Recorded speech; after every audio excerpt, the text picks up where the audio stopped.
শুধু পাঠ্য বই নয়, সমাজের প্রতি দায়িত্ববোধ গড়ে তুলতে ঈশানপুর দ্বাদশ শ্রেণী বিদ্যালয়ে শুরু হলো এনএসএস এর বিশেষ শিবির। ৪৯ জন ছাত্রছাত্রীকে নিয়ে আয়োজিত এই স্পেশাল ক্যাম্প চলবে আগামী ১১ মে পর্যন্ত। এই শিবির ঘিরে ছাত্রছাত্রীদের মধ্যে দেখা গেছে ব্যাপক উৎসাহ উদ্দীপনা। ঈশানপুর দ্বাদশ শ্রেণী বিদ্যালয়ে শুরু হওয়া এনএসএস স্পেশাল ক্যাম্পে বিভিন্ন রিসার্চ পার্সনের মাধ্যমে ছাত্রছাত্রীদের নানা বিষয়ে প্রশিক্ষণ দেওয়া হচ্ছে। শিক্ষা, স্বাস্থ্য, কৃষি এবং দুর্যোগ মোকাবেলার মতো গুরুত্বপূর্ণ বিষয়ে দক্ষতা গড়ে তোলার উপর বিশেষ জোর দেওয়া হয়েছে। বিদ্যালয় কর্তৃপক্ষের দাবি, এই শিবিরের মূল উদ্দেশ্য হল ছাত্রছাত্রীদের সমাজমুখী করে তোলা এবং ভবিষ্যতে যে কোনো পরিস্থিতিতে সামাজিক দায়িত্ব পালনের জন্য প্রস্তুত করা।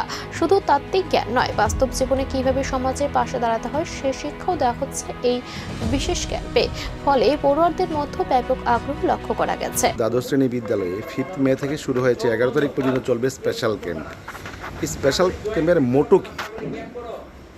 মোটো হলো এরা নিজের জন্য নয়, অন্যের জন্য, মানে সামাজিক কাজ করে আর কি।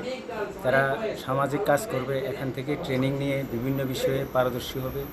এরপর তারা সমাজের যে কোনো কাজে তারা হস্তক্ষেপ করবে। বন্যা নিয়ন্ত্রণ, ঘূর্ণিঝড়, যে কোনো সামাজিক কাজ, হয়তো বালিকা মঞ্চের উদ্যোগও করা হয় আমাদের এনএসএস থেকে। তারা ট্রেনিং নিয়ে ওইখানে আরও ভালোভাবে কাজ করবে। এনএসএস এর যে মূল উদ্দেশ্য নট মি বাট ইউ, যেটা আপনি বললেন, এখানে কতজন ছাত্র উপস্থিত রয়েছেন আর রিসোর্স পার্সনরা কি তাদেরকে শিক্ষা দিচ্ছে যেন সমাজের জন্য কিছু করতে পারবে? আমাদের ছাত্র সংখ্যা 49।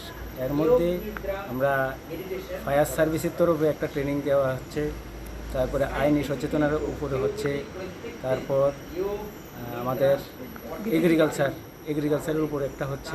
এখন দেখার এই বিশেষ প্রশিক্ষণ কতটা বদলে দিতে পারে আগামী প্রজন্মের চিন্তাভাবনা।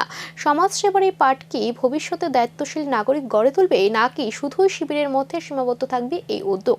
সেদিকে এখন নজর শিক্ষা মহলের।